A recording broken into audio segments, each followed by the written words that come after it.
Muito bom dia para você ligado nesse Bom Dia Gigante. Começamos mais uma semana depois da 10ª derrota do Vasco na Série B do Campeonato Brasileiro.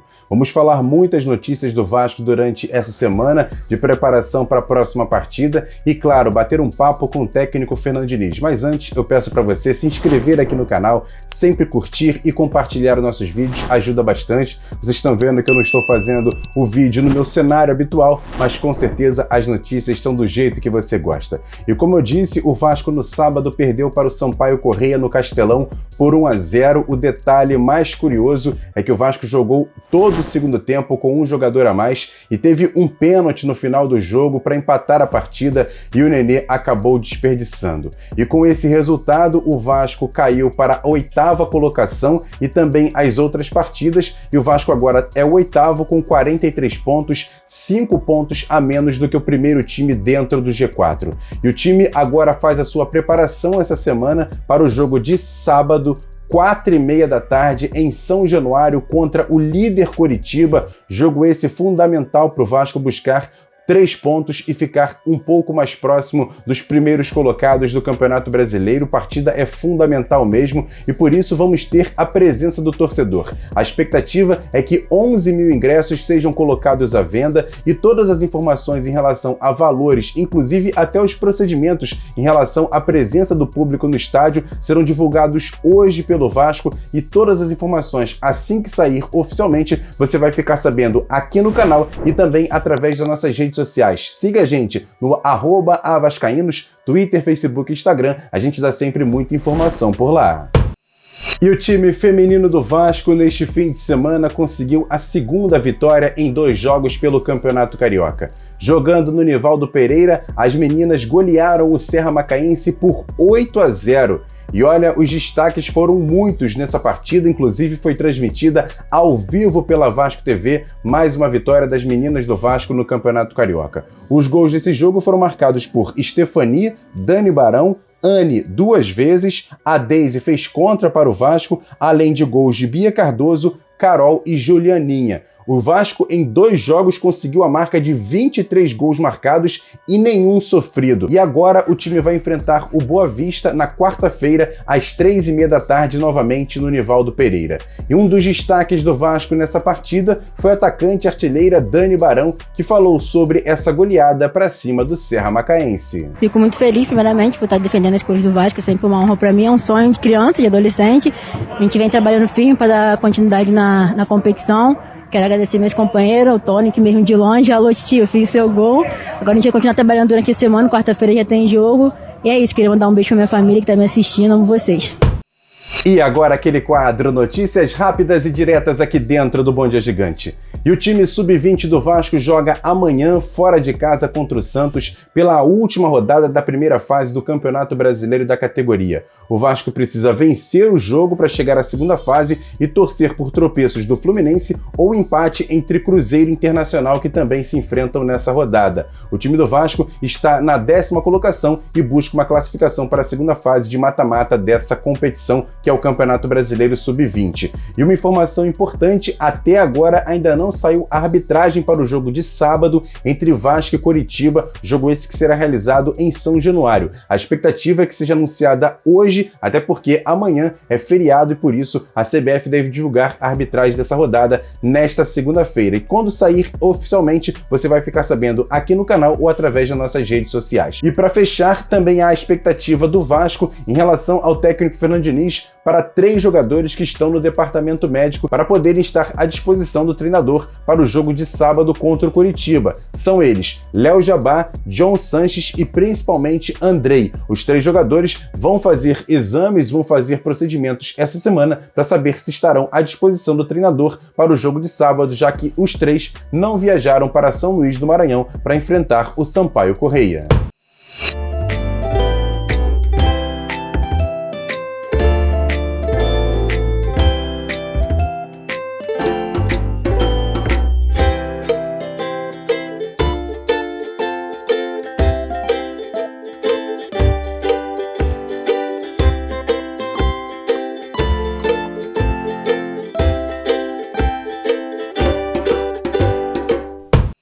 E para encerrar esse Bom Dia Gigante, vamos bater um papo com o técnico Fernando Diniz. Primeiro, ele fala se essa derrota para o Sampaio Corrêa foi a pior atuação do Vasco em seu comando. Eu não achei que foi a pior partida do Vasco sob meu comando. Acho que o time não teve inspiração. Se pegar a produção ofensiva, o goleiro do Sampaio acabou sendo o melhor em campo. Se você fala para mim assim que a gente aproveitou mal a superioridade numérica, aproveitou mal porque a gente não conseguiu fazer os gols que a gente criou. A gente teve chance de criar. O que mais me incomodou foi os contra-ataques que a gente cedeu, não foi a maneira como a equipe se comportou no setor ofensivo. Nossa equipe é uma equipe que cede, embora jogue para frente, cede muito pouco contra-ataque. Eu acho que a gente teve uma ilusão de que pelo fato de a gente ter um jogador a mais, a equipe poderia jogar de uma maneira mais desorganizada, que a gente não ia sofrer de maneira alguma, que eu acho que esse foi o maior erro do Vasco hoje.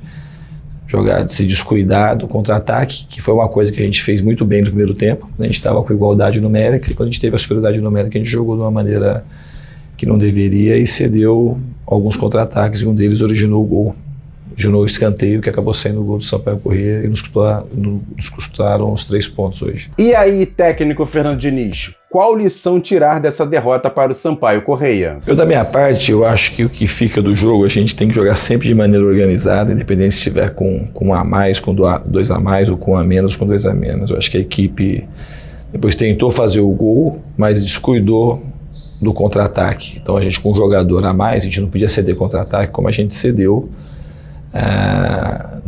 no lance que originou o escanteio que saiu o gol do Sampaio. Então a gente tem que se manter focado e jogar de maneira organizada. A gente não vai fazer o gol de qualquer maneira. E não necessariamente você fica, por fato de você estar com um jogador a mais, as coisas ficam muito mais fáceis para você fazer o gol. O que fica mais fácil é a gente ter evitado o contra-ataque. Então a gente teve um descuido do contra-ataque que originou o gol que deu a vitória ao Sampaio. Um dos jogadores mais criticados por parte da torcida, principalmente nessa partida, foi o meio-campo Marquinhos Gabriel. Eu mesmo disse que ele foi um dos piores do time nessa partida. E aí eu pergunto a você, Fernando Diniz, o que você acha desse jogador? Você concorda com essas críticas que ele vem recebendo? E outra que eu queria perguntar para você é sobre o jogo de sábado contra o Coritiba. Responde aí pra gente. Quanto ao Marquinhos Gabriel, eu respeito a tua opinião, mas obviamente não é a minha opinião. Desde a minha chegada aqui, ele produziu bem na maioria dos jogos. Em outro jogo ele não foi bem, mas é um jogador que eu acho que ele se enquadra bem daquilo que eu quero no jogo e eu acho que ele tem muito a oferecer pro Vasco. Antes da minha chegada eu não sei como o Marquinhos estava, mas depois da minha chegada ele é um jogador que produz bem. Essa é a minha opinião, por isso que ele joga e quase todas as partidas tem jogado os 90 minutos. Você perguntou do jogo do Coritiba, né? O jogo do Coritiba a gente agora é se refazer dessa derrota, aprender com aquilo que aconteceu no jogo de hoje e fazer de tudo para a gente vencer o jogo lá em casa e subir de novo na tabela e ir rumo ao nosso objetivo, que é o acesso. E para fechar, uma pergunta rápida e direta. Diniz, o que dizer para o torcedor do Vasco nesse momento, após mais uma derrota na Série B do Campeonato Brasileiro? Posso falar para continuar acreditando, são coisas que acontecem no futebol, a gente teve chances grandes para marcar, para sair com a vitória. Infelizmente a gente não conseguiu o placar, mas a gente vai seguir lutando, brigando e tá todo mundo com a cabeça em pé, chateado com a derrota, mas acreditando no acesso. Beleza, galera, esse foi o Bom Dia Gigante de hoje, rápido, dinâmico, muito informativo, do jeito que você gosta, meio improvisado, mas com certeza com muitas informações para você ligado aí no canal Atenção Vascaínos. Obrigado pela audiência de vocês, mais uma vez eu peço para dar o like nesse vídeo, se inscrever no canal e sempre compartilhar, ajuda bastante o canal a crescer. Obrigado mesmo. Hoje tem a nossa tradicional live de segunda-feira, 7h30 da noite aqui no canal Atenção Vascaínos, e eu conto demais com a sua audiência. Tem também o nosso segundo canal, o Ave Mais. O card está passando aqui em cima, depois você corre lá para assistir porque tá muito bacana, bem informativo. Às 7 da manhã o nosso Acorda Vascaíno lá no Ave Mais. Grande abraço, ótima segunda-feira e a gente se vê aqui no canal Atenção Vascaínos e lá no canal Ave Mais. Grande abraço, galera. Fui!